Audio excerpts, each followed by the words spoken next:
Imagine waking up in the morning with a flatter belly and a liver that feels rejuvenated, all from a nightly 60-second routine. Sounds too good to be true, doesn't it? What if I told you that reversing fatty liver disease and melting stubborn belly fat can be easier than you think? I'll be sharing with you a natural remedy that only takes 60 seconds of your time, yet has the potential to transform your health when you drink it each night. This natural remedy is called a golden milk latte.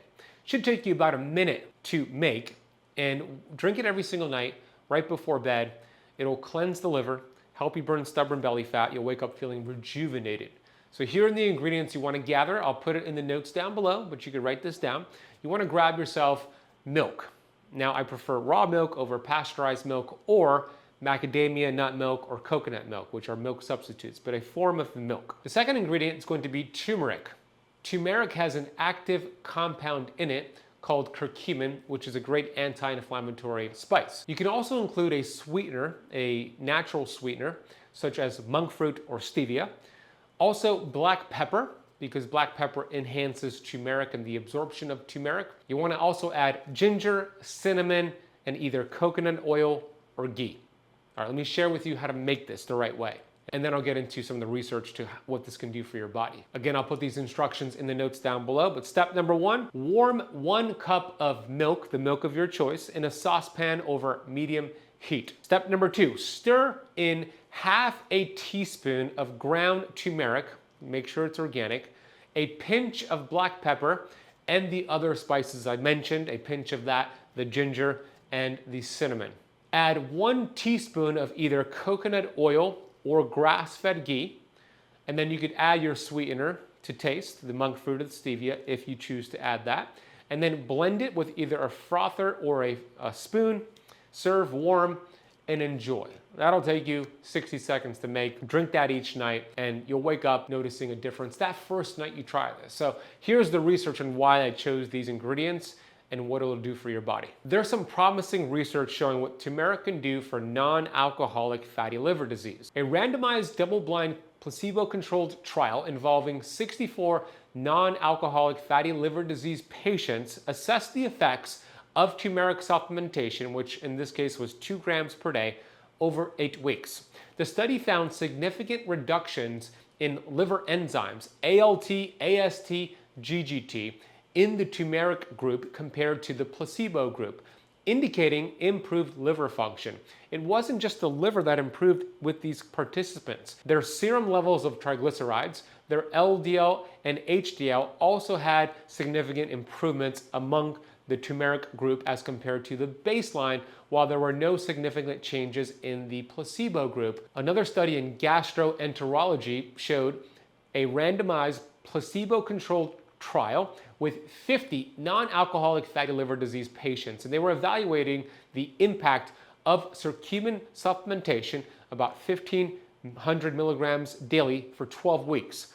Results showed a significant decrease in hepatic fibrosis and nuclear factor kappa B activity, markers associated with liver inflammation and damage, suggesting curcumin's potential in reducing liver inflammation. The cool thing about turmeric, it also helps with fat loss. A systematic review and meta-analysis showed this. This was a comprehensive review analyzing multiple randomized controlled trials to assess curcumin's effects on weight loss among patients with metabolic syndrome and related disorders. The meta-analysis reported significant reductions in body weight, body mass index, waist circumference in individuals receiving curcumin supplementation compared to the control group, indicating its potential role in weight management. Cinnamon, which is included in your recipe here, is also a powerhouse for non-alcoholic fatty liver disease. A systematic review and meta-analysis of randomized controlled trials examined the effect of cinnamon supplementation on liver enzymes in adults. The analysis indicated that cinnamon supplementation might lead to improvements in liver enzyme levels, suggesting potential health benefits for liver health. Cinnamon possesses anti-inflammatory properties which may help to reduce liver inflammation associated with fatty liver disease. Cinnamon can also help with fat loss. A systematic review and meta-analysis of randomized controlled trials assessed the effects of cinnamon intake on body weight and composition in adults. The findings suggested that cinnamon supplementation could lead to reductions in body weight, body mass index, waist circumference, indicating its role in weight management.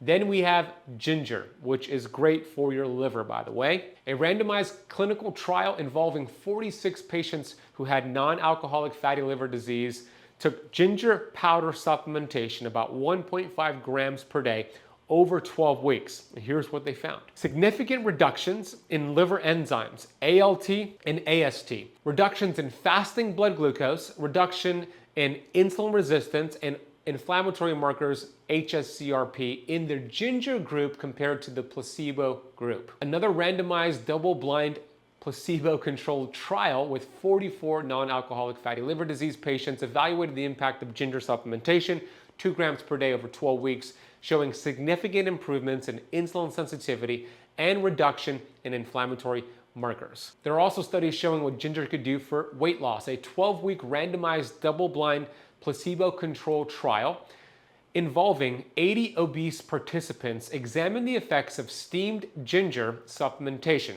The study reported significant reductions in body weight, body mass index, body fat percentage in the group taking the ginger supplementation compared to the placebo group. One more study on ginger was a comprehensive review of randomized controlled trials assessing the effects of ginger intake on weight loss and metabolic profiles among overweight and obese subjects. The analysis found that ginger supplementation led to significant reductions in body weight, waist to hip ratio, fasting glucose levels, suggesting its efficacy for weight loss. Coconut oil is also incredible for fat loss and for normalizing your lipid profile.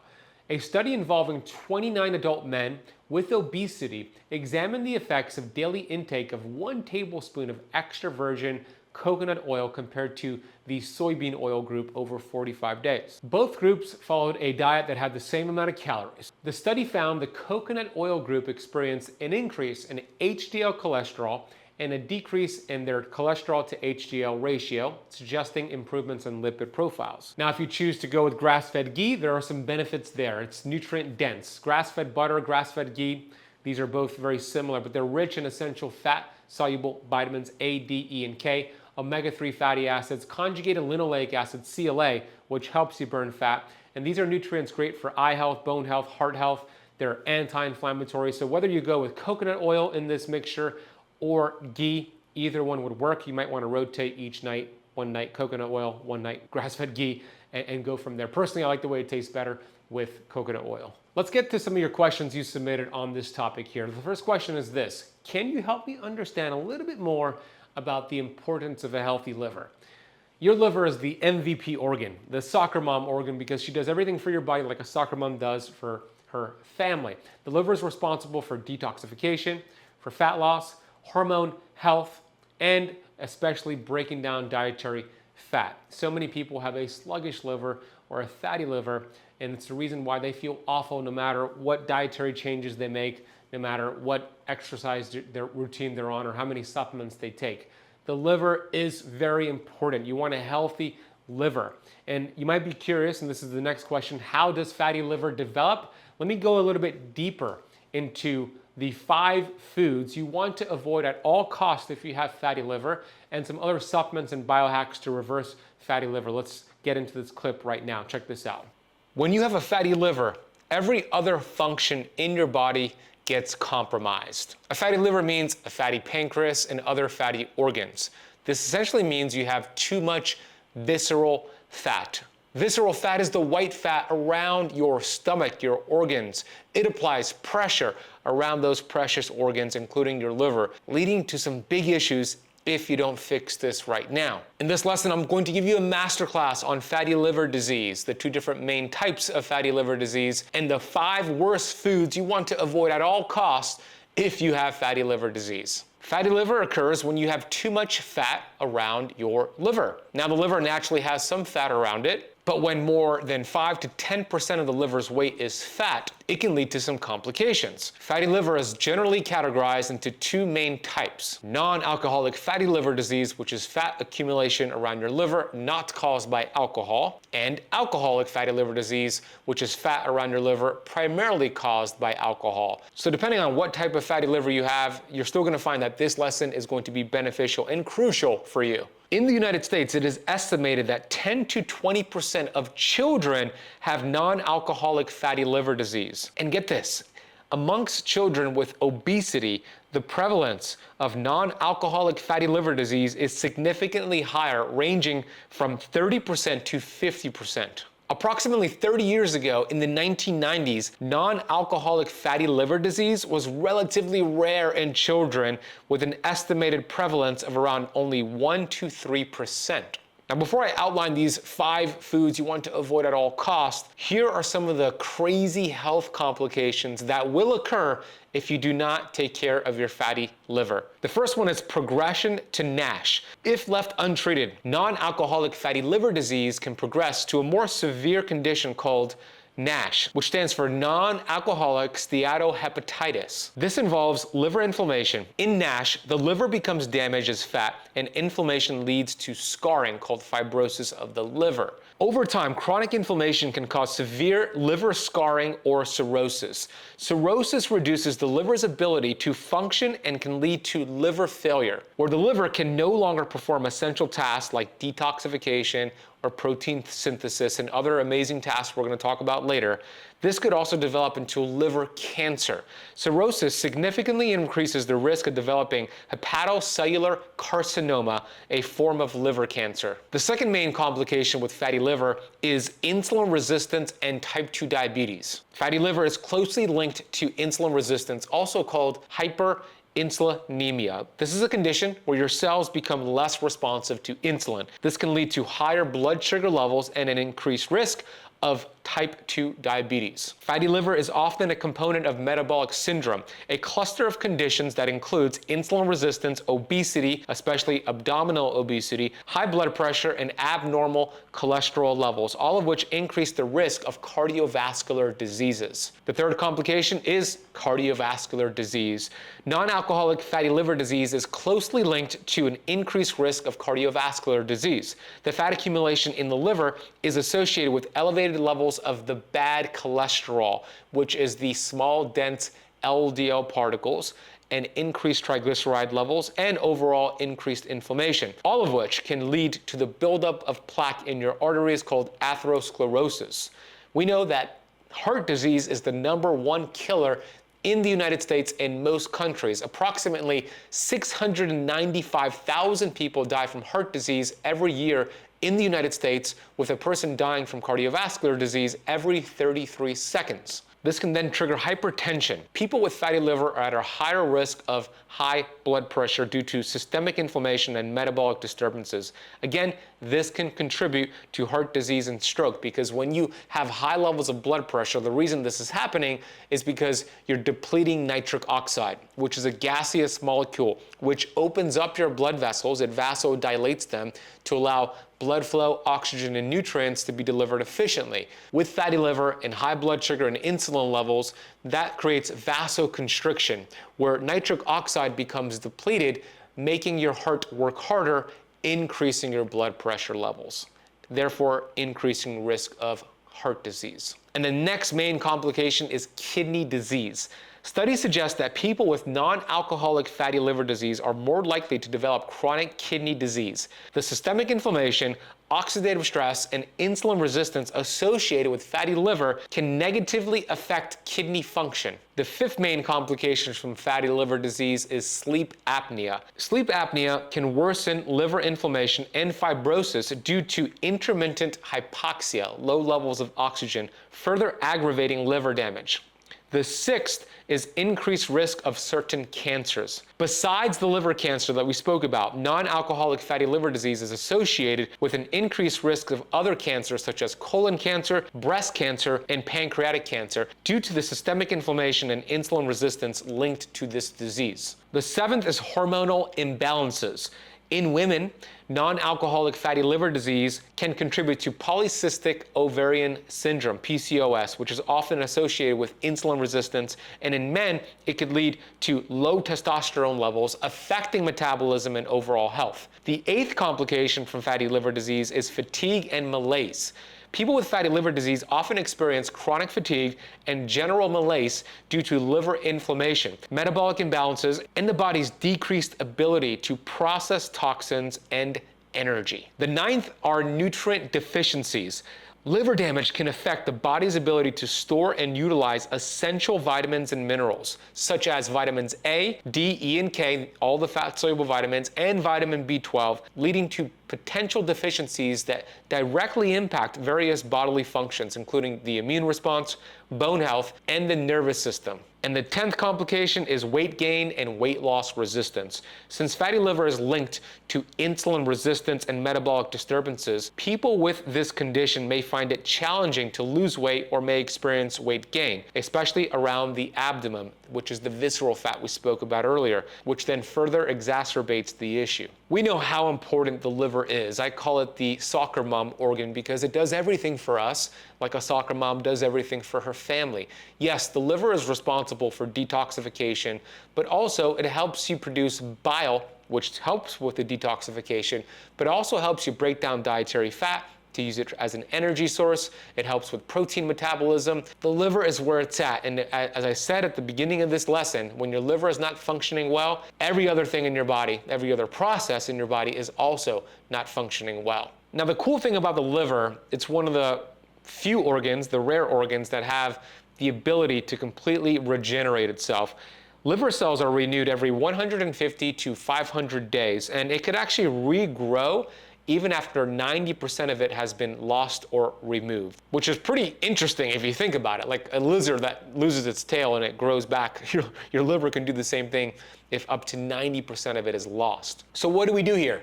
The first step is to remove the interference. Look, I understand this is my premise when it comes to health in the human body. You remove the interference and the body heals itself. You have an inner physician within your body right now, within your liver cells. This innate intelligence is put there by God to heal your body. But when we interfere with it, problems occur. So this lesson is so important because it talks about the top 5 foods that cause interference. As we go through these 5 foods, you want to make a checklist and make sure you're not consuming these 5 foods. You remove the interference and you allow your liver cells to heal itself. So let's start with the first food you want to remove. The first food to remove are carbohydrates. Yes, obviously we want to remove processed carbohydrates and refined carbohydrates, and I'll outline the worst ones out there, but it may shock you that you also want to reduce and remove whole food carbohydrates if you have fatty liver disease, and I'll talk about the top whole food carbs to remove as well. First, let's start with processed carbs. Excessive consumption of sugar and carbohydrates is one of the primary contributors to the development of a fatty, sluggish liver. When we consume foods and beverages high in sugar, particularly those containing fructose and high fructose corn syrup, such as soft drinks, fruit juices, and sweetened snacks, the liver is tasked with metabolizing the excess fructose.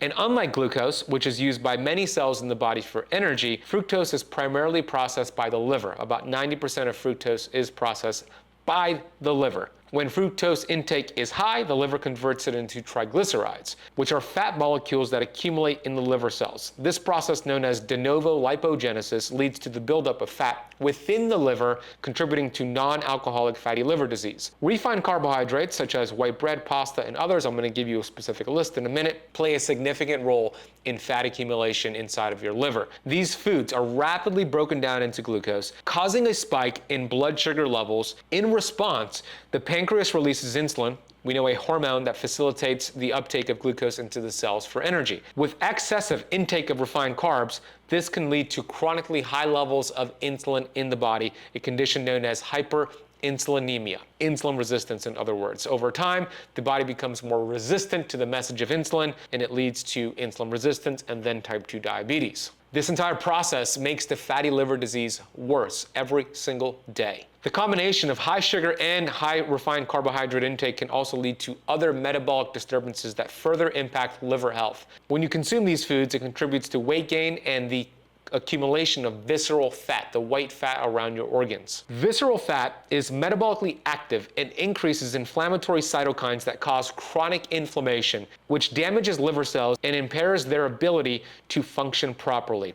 Additionally, increased fat storage and inflammation promote oxidative stress in the liver, leading to further damage and dysfunction. So here are the top 10 worst processed carbohydrates to get rid of and remove immediately. Number 1 are sugary breakfast cereals. These are cereals that are high in added sugars and refined grains. These cereals cause high blood sugar spikes and increase fat storage in the liver. Number 2 is white bread, made from refined white flour. Huge glycemic response and insulin response, leading to fat accumulation in the liver. Number 3 are pastries like donuts, cakes, and muffins, loaded with sugar, loaded with refined flours and unhealthy bad fats. These promote liver damage and fat. Number 4 is sugary beverages, sodas, sweetened drinks, even smoothies, by the way. These are rapidly absorbed, leading to quick blood sugar and insulin spikes and liver fat. Number 5 are cookies and biscuits. They're made with refined flours, sugars, and often healthy fats, which are detrimental to liver function. Number 6 is white rice. Although less harmful than the processed snacks, still can cause rapid blood sugar spikes. Number 7 is pizza crust. Standard pizza crusts are made with refined flour, contributing to blood sugar and insulin spikes. Number 8 are chips and crackers. Most conventional chips and crackers are made from refined carbs and unhealthy fats. Number 9 is refined white flour, which is pasta. That'll get you a big glucose response and accumulate fat in your liver fast. And number 10 are instant noodles, highly processed, containing refined carbs, unhealthy fats, and preservatives. And it's not just the refined carbs, it's all carbohydrates you want to avoid. Here's why. A carbohydrate diet, a high carbohydrate diet, even based on whole foods, can still have an impact on the development and progression of non-alcoholic fatty liver disease, and that is because of the following steps that will happen when you eat carbohydrates, even whole food carbs. Excessive carb intake leads to de novo lipogenesis. When you consume more carbohydrates than the body needs for energy, the liver converts the excess into fat through a process called de novo lipogenesis. Even with whole food carbohydrates, when you consume it in excess, this will contribute to fat production in the liver. Although complex carbohydrates are better than refined carbs, if you currently have fatty liver disease, I would limit your total carbs to under 20 total grams of carbs per day. Even consuming whole food carbs in excess can lead to insulin resistance. That is because there's still a glucose response, there's still an insulin response, and if you already have fatty liver disease, there's a variation of insulin resistance already in effect. This could exacerbate the issue. Some whole food carbs like potatoes, brown rice, and whole grain bread still have a high glycemic load. This means while they may have beneficial nutrients and fiber, like people are looking to get fiber, they can still cause blood sugar spikes. It'll just cause that spike later on versus right away from like white bread. There's also a caloric surplus when you eat too many carbohydrates. Even if the carbs come from whole food sources, consistently consuming more calories than your body needs will result in weight gain and fat storage. And it's very easy to overeat carbohydrates versus protein and fat. There's also an impact on gut health with whole food carbohydrates. So with that being said, here are the top 10 worst whole food carbohydrates for fatty liver. Number 1, white potatoes. While unprocessed, white potatoes are still high in starch and have a high glycemic load, leading to a rapid blood sugar spike and increased fat production in the liver. Number 2 is brown rice. Although it's a whole grain, brown rice still has a high glycemic load, especially when it's consumed in large quantities, which is very easy to do.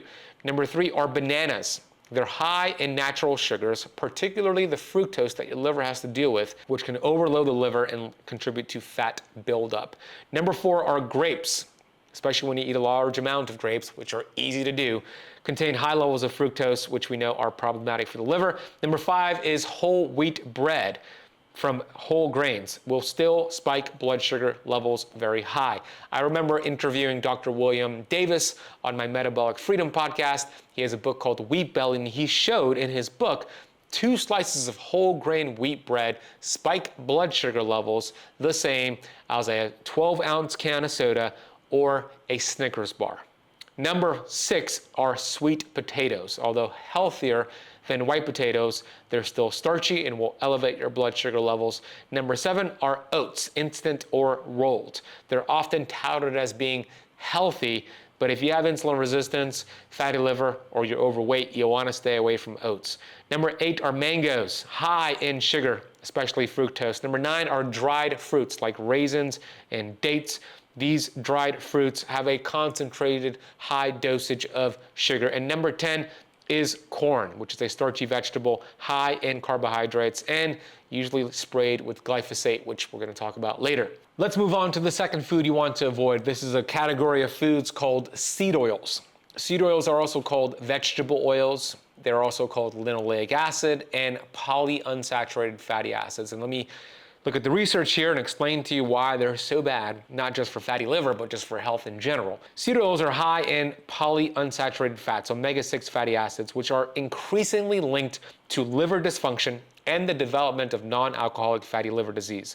The liver plays a crucial role in metabolizing these fats. And when it's overwhelmed by an excessive intake of these inflammatory omega-6 fats, it can lead to lipid peroxidation, a process where free radicals attack lipids in the cell membranes of your liver. This oxidative stress caused by inflammation damages your liver cells, impairing their ability to function properly. Over time, the accumulation of damaged fats in the liver can contribute to the development of fatty liver disease, or even make fatty liver disease worse if you currently have it. The high omega-6 content in these fats disrupt the balance of omega-6 to omega-3 fatty acids in the body. A healthy ratio of these fatty acids is crucial for proper cellular function and inflammation regulation. However, the modern diet and people with fatty liver disease have an imbalance of omega-6 to omega-3. They have a balance of 20:1 omega-6 to omega-3. That is pro-inflammatory. As a result, this increases triglycerides and contributes to non-alcoholic fatty liver disease. And one of the most interesting things I found when I researched seed oils is that the half-life of these seed oils are 680 days. That means if you stopped eating them today, I'm going to give you a whole list in a second, 680 days, half of these inflammatory fats will still be in your liver, creating a problem. That's how dangerous they are. So here are the 9 seed oil fats you want to avoid. We have number 1, canola oil, called rapeseed oil in the UK, corn oil, cottonseed oil, sunflower oil, safflower oil, soybean oil, grapeseed oil, rice bran oil, refined peanut oil. I would also throw in fish oil into this categorization. Even though it's not a seed oil, it's still pro-inflammatory. So when you go to restaurants, I'm going to give you a little pro tip here. Tell the server you're allergic to these oils, because 99% of the time, restaurants are going to cook with these bad fats because they're cheap. Even better, use this seed oil allergy card. I use it all the time, and you can get it for free. On here, it shows the bad fats that you're allergic to and the healthier swaps, which I'll list in a second. You show this to the server, they replace the bad fats with healthy fats, you don't take the hit. And you could get this card over at seedoilcard.com. You can download it for free. The healthier fats you want to swap to are saturated fats and monounsaturated fats. It lowers inflammation in the liver. That's going to be butter, ghee, coconut oil, beef tallow, and duck fat, avocado oil, and olive oil. Those are much healthier for your liver. The third food you want to remove is kind of similar to the first one, but we'll go into it a little bit more in depth, and that's going to be high fructose corn syrup. High fructose corn syrup is found in a lot of products, even healthy products. Dr. Richard Johnson, who's a world-renowned researcher on high fructose corn syrup, I've had him on the Metabolic Freedom podcast. He showed with his research significant risks to liver health due to their unique metabolic pathways. Unlike glucose, as we established, which is used by multiple cells in your body, fructose is metabolized by your liver, 90% of it. This concentrated dose of fructose impairs the metabolism, which leads to a rapid influx of fructose, which overwhelms the liver's ability and its capacity to process it efficiently, leading to the accumulation of fat around your liver. Dr. Richard Johnson's research also points out that the metabolism of fructose leads to the production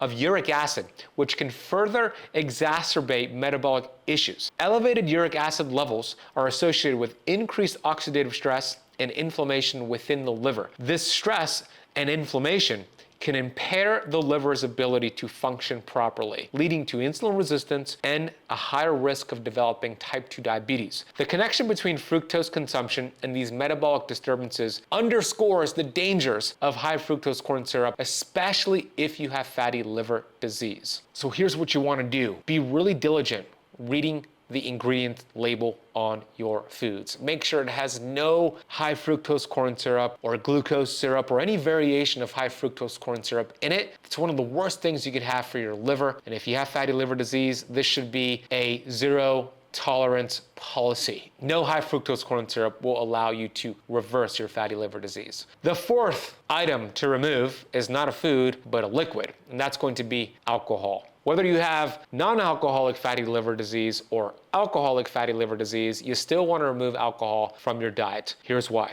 Alcohol consumption is a well-known risk factor for liver disease, particularly alcoholic fatty liver disease, which progresses through stages of cirrhosis of the liver and cancer of the liver. We talked about a few of those earlier. The liver is the primary site for alcohol metabolism, where alcohol is converted into acetaldehyde, which is a toxic compound. Acetaldehyde is further metabolized into acetate, which is less harmful. However, chronic alcohol consumption overwhelms the liver's ability to process acetaldehyde efficiently, leading to its accumulation. Even if it's not chronic alcohol consumption, but you have fatty liver disease and still have alcohol from time to time, this could still happen because the liver is just not functioning the way that it needs to. This buildup of acetaldehyde triggers oxidative stress and inflammation, damaging the hepatocytes, the liver cells, and impairing the liver's normal function. As the liver struggles to cope with the toxic effects of acetaldehyde, chronic alcohol use, or in this case, even moderate alcohol use, can disrupt the balance between the production and elimination of reactive oxygen species. This oxidative stress leads to lipid peroxidation, damaging the cell membranes of your liver cells and promoting the formation of scar tissues, which is fibrosis. Over time, as we establish, fibrosis can lead to cirrhosis and then liver cancer. Look, alcohol is a poison to the body. I don't care if it's the cleanest, most expensive alcohol in the world. Your liver has to metabolize it. And your liver, if it's fatty, it's not going to metabolize it well. And you're not going to be able to do other important metabolic functions required by the liver when it's too busy metabolizing alcohol. The worst offenders out there when it comes to alcohol, if you have fatty liver, is going to be beer and wine. Let's talk about wine. Dr. Zach Bush, triple board medical doctor, came on my Metabolic Freedom podcast and he shared the average California wine has 64 herbicides and pesticides in it, which rips open your intestinal lining, your tight junctions, and creates systemic inflammation inside of your body. We'll talk a little bit more about glyphosate later on. And beer, especially the alcohol found in beer, stimulates appetite and decreases your testosterone levels for up to 24 hours and increases estrogen by 300%. So the infamous beer belly is really just an estrogen belly. If you choose to drink alcohol, I highly recommend you do not if you have fatty liver disease, but if you do, you want to go with clear alcohol, whiskey, tequila, and vodka. Now, there are some things you can do to help your liver metabolize alcohol faster. Number one, drink a lot of water before the alcohol, during the alcohol, after the alcohol. And number two, take a binder like activated charcoal or one that has multiple binders in one product. I'll put a link for the one I recommend in the notes down below. Take that an hour before the alcohol. Take glutathione with the alcohol to help metabolize it faster. And studies even suggest, I even put this study here in the notes, that eating asparagus with the alcohol could help you metabolize it better. And the next food, it's a food group that you want to avoid if you have fatty liver disease, is GMO foods. GMO stands for genetically modified organisms. These foods are problematic, especially if you have fatty liver, because they're sprayed with glyphosate. Glyphosate, the active ingredient in herbicides like Roundup, has been linked to various health issues, including non-alcoholic fatty liver disease. And here's how it happens. Number one, there's a disruption in the gut microbiota. Glyphosate acts as an antibiotic that can disrupt the balance of gut bacteria, leading to dysbiosis. A healthy gut microbiome plays a crucial role in regulating the metabolism, including fat metabolism in the liver. Dysbiosis can lead to gut permeability, which is also called leaky gut. This allows harmful compounds like endotoxins, these are lipopolysaccharides called LPS, to enter the bloodstream and reach the liver. These endotoxins can cause inflammation within the liver, contributing to the development of fatty liver and making fatty liver disease even worse. Exposure to glyphosate has been associated with increased oxidative stress. This imbalance between free radicals and antioxidants in the body can lead to cellular damage, including liver cells. Oxidative stress in the liver can trigger sugar and promote the accumulation of fat within the liver cells, accelerating the progression of fatty liver disease. Next, what happens is mitochondrial dysfunction, especially the mitochondria found within your liver. Mitochondria, we know, produce energy. They play a critical role in fat metabolism. Some studies suggest that glyphosate may impair mitochondrial function within the liver, reducing the liver's ability to break down fats properly. Glyphosate may also act as an endocrine disruptor, interfering with hormonal signaling in the body, particularly insulin signaling. Insulin resistance is a major contributor to the development of fatty liver disease, as excess insulin promotes fat storage in the liver. Glyphosate's interference with insulin signaling can exacerbate insulin resistance, leading to increased fat accumulation in your liver. There's also an alteration in the 𝙎𝙬𝘽 pathway. Glyphosate works by inhibiting the 𝙎𝙬𝘽 pathway in plants, a critical pathway for the production of amino acids. While humans don't have this pathway, many beneficial bacteria in your gut do. Disruption of the 𝙎𝙬𝘽 pathway in gut bacteria by glyphosate can lead to a decrease in beneficial bacteria, which are important for liver health and detoxification. This disruption, studies suggest, may lead to increased liver fat, as certain bacteria play a role in regulating fat storage and insulin sensitivity. Some research has shown that glyphosate exposure may interfere with the function of certain liver enzymes, particularly those involved in detoxification and fat metabolism. The interference can impair the liver's ability to process fats efficiently, making fatty liver disease worse. Glyphosate essentially is a chelator. It's a removal of vitamins and minerals, starving your liver cells and mitochondria from being able to function properly. I'm going to give you a list of what's called the Dirty Dozen and the Clean 15, according to the Environmental Working Group. The Dirty Dozen are the foods, the 12 foods you want to make sure if you buy them, they are organic, non-GMO, because they are the top sprayed crops in the entire world, especially the US, with glyphosate. Here's a list of the Dirty Dozen. Strawberries, spinach, kale, collard, and mustard greens are in one category, peaches, pears, nectarines, apples and grapes, bell and hot peppers, cherries, blueberries, and green beans.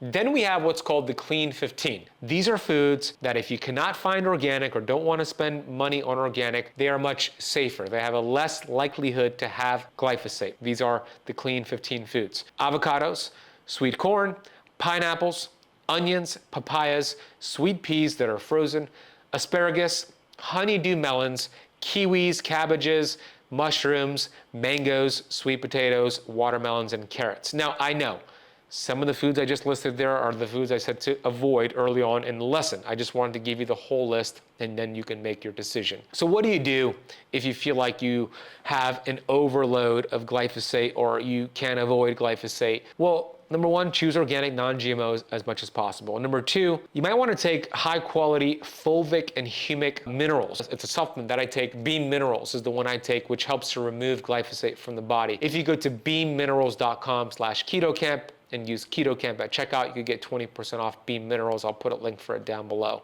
Now I'm going to get into the most common questions I get asked about fatty liver disease. Let's answer that. And then I'll share with you the best way to heal your liver, a 7-day protocol. First question is this: how is fatty liver diagnosed? Fatty liver is typically diagnosed through blood work, looking at liver enzymes, ALT, AST, GGT. If those are elevated, usually they schedule an MRI, a scan on your liver to verify if there's fat accumulation on the liver. The MRI or the ultrasound is the most accurate way. Next question is, what are the symptoms of fatty liver disease? Usually symptoms will not occur until it's more advanced, and here are some of the more advanced symptoms to pay attention to. Fatigue, abdominal discomfort, and in some severe cases, jaundice, swelling in the legs and feet, and just overall general confusion. The next question is, can exercise help with fatty liver disease? The answer is yes. When you exercise, especially strength training, resistance training, or burst training, you become more insulin sensitive. And we talked about if you have fatty liver, you probably have high levels of insulin. So it's only going to help to become more insulin sensitive when you are insulin resistant. So yes, exercise is important. I like 3 to 4 strength training workouts per week, 30 minutes each. Sprinting is great. Strength training is great. Burst training is great. put that into your lifestyle routine. Next question is, what's the best food or nutrient for the liver? That's going to be choline. Choline is an essential nutrient that plays a critical role in maintaining cell structure, supporting brain development, and facilitating fat metabolism. It's a precursor to acetylcholine, a neurotransmitter often involved in memory and muscle control, and is vital for proper liver function by preventing fat accumulation. Choline also participates in methylation processes. Methylation are the gears and switches of your cells. This is critical for gene expression and protein function. You can get choline from eggs, especially with the yolk, liver, fish, cruciferous vegetables. I personally take phosphatidylcholine, a supplement from a company called 𝙈𝙊𝙍𝙍𝙏. Highly recommend that if you have fatty liver disease. I'll drop a link for 𝙈𝙍𝙍 with the coupon code down below. And let me share some studies with you on choline for liver health. This study, titled "Choline Deficiency Causes Reversible Hepatic Abnormalities," showed that this placebo-controlled trial investigated the effects of choline deficiency on liver health in patients receiving parenteral nutrition. This study found that choline deficiency led to reversible hepatic abnormalities, including fat accumulation and liver dysfunction. These findings underscore the importance of adequate choline intake for maintaining liver health, especially in clinical settings where patients are at risk of a choline deficiency. This other study titled "Choline Supplementation Protects Against Liver Damage by Normalizing Cholesterol Metabolism," said this study utilized a mouse model to investigate the protective effects of choline supplementation against liver damage induced by a high-fat diet. Now, this is a high-fat diet and those bad fats we spoke about. The researchers found that choline supplementation normalized cholesterol metabolism and reduced liver fat accumulation, inflammation, and oxidative stress. Pretty cool. So I would recommend about a teaspoon to a tablespoon of phosphatidylcholine. It's called PC oil by 𝙈𝙍𝙍𝙍. Taking that every day. I'll put a link and a code down below. There's also 𝙃𝑀, another fantastic nutrient for the liver. This is a bile acid derivative that has garnered attention for its potential benefits in promoting liver health. 𝙃𝑀 is a taurine conjugated form called 𝙃𝑀, a bile acid naturally found in small amounts in the body. It plays a crucial role in facilitating the proper digestion and absorption of fats. What makes 𝙃𝑀 particularly beneficial for liver health is its ability to protect liver cells from various forms of stress and damage. This compound has been shown to improve bile flow, reduce the buildup of toxic bile acids within liver cells, and prevent cell death, apoptosis, caused by endoplasmic reticulum stress, a condition where the folding of proteins within the cells is impaired, leading to cellular dysfunction and inflammation. 𝙃𝑀's protective effects extend far beyond improving bile flow. It also exhibits potent anti-inflammatory and oxidative properties, which are vital for mitigating liver damage. This study said that in conditions like non-alcoholic fatty liver disease and cholestasis, a condition where bile flow is impaired, 𝙃𝑀 has been shown to reduce liver enzyme levels, indicating decreased liver inflammation and damage. Additionally, 𝙃𝑀 may help to reduce liver fibrosis, the excessive accumulation of scar tissue in the liver, by inhibiting the pathways that lead to tissue scarring and promoting the regeneration of healthy liver cells. These combined effects make 𝙃𝑀 a promising therapeutic agent for promoting liver function. So I use 𝙃𝑀 from 𝙈𝙍𝙍𝙍, same company that has the PC oil. I'll put a link for that down below with the coupon code as well. The next question is, do coffee enemas help with fatty liver disease? I'm a big fan of coffee enemas. Coffee enemas are a great way to thin your bile within your liver, to allow the liver to function more efficiently, to get rid of toxins, which overall reduce inflammation. So I'm a big fan of coffee enemas. I have found that people who get into coffee enemas actually notice a difference right away. They feel more energized than they do too much of it. Coffee enemas are great. I wouldn't recommend doing it every single day. I think a good protocol, and you always want to talk to your doctor about this, especially if you have fatty liver, but 3 times per week of a coffee enema is terrific. You could find videos. I have videos on my channel on how to do coffee enemas. And increasing your minerals and electrolytes on the day of your coffee enema is also important, because you can lose some minerals and electrolytes when you do a coffee enema. Just keep that in mind. So keep your minerals and electrolytes up. Do it 3 times a day. That'll be great. Next question is, what are some other ways we could enhance liver function? A castor oil pack is tremendous. It's a very easy thing to do. You want to get an organic, cold processed castor oil, and then a pack that you pour the oil, the castor oil in. You pour it into the pack, tie that around your liver, which is right here, the right side of your rib cage. Tie it there and go to bed with it overnight. And it just allows your liver to function better, especially at night, because between 2 and 4 a.m. in the morning, that's called liver time in Chinese medicine. The liver is really active, and the castor oil could help that process of liver time. If you find yourself waking up every night at 3 a.m., 2 a.m., 4 a.m., that's probably happening when you have fatty liver. Castor oil could prevent that and soothe the liver, thin the bile, and just allow your liver to function more efficiently. So there you have it. You now understand a little bit more about the foods to avoid, healthy supplements and biohacks. And I'll put links, by the way, to all the items mentioned along with the studies in the notes down below. The next question is this: are there any companies that have all the ingredients you mentioned of a golden milk latte in one product? There is. It's this company called Paleo Valley. I know some of you are listening on the podcast and not watching, but I'm holding up a bag of Paleo Valley's organic superfood golden milk latte.